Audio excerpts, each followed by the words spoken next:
Excellennial here with another story-based Excel tutorial. Now today, we're going to be talking about Katie the knitter. Katie has a silly theory that she may actually be selling items more often when they have an even dollar amount as opposed to odd dollar amounts. Before she dives into changing all of her pricing, she wants to do more research. For starters, she wants to look into how many of her prices are already set to an even price. We're going to use the ISEVEN function today to figure that out.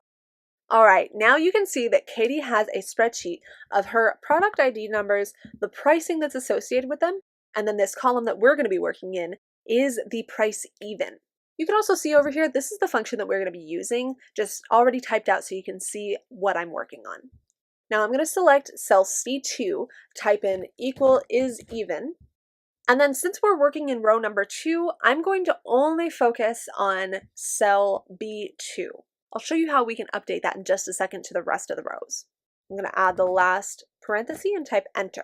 Now it tells us very clearly this is an even number. Now this is an even number in terms of the 30. It doesn't take into consideration the change. So it may be 94, 95, so on. But if we changed it to 31, it wouldn't be an even number anymore.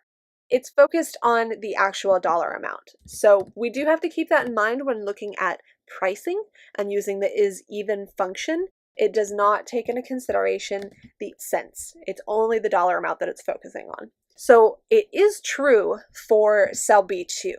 But how do we fill all that in for the rest of the cells without typing in all the information for every single row? We're going to type this or select this little square here, double click that, and it's going to fill all of them in. Now what this did, as you can see up here, ISEVEN B2 is what was typed in here.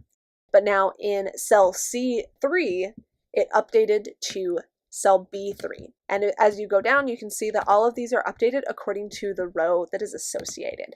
So we know that row 2 is showing in C2 if B2 is even, true or false. Truly is it even, or is it false that it's even? Now, all that we have to look at here are the items that say false. These all say that 1975, 2920, 2733, 2957, 2742, those are all not even. It's false. It is not true that they are even, according to the dollar amount. That's not taking into consideration the change. So this actually tells her very quickly which of her dollar amounts are and are not even.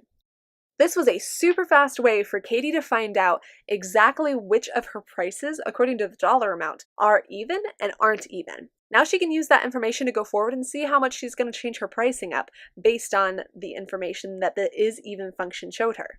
If you have any questions about this process, please leave a comment in the section below, and until next time, have fun excelling!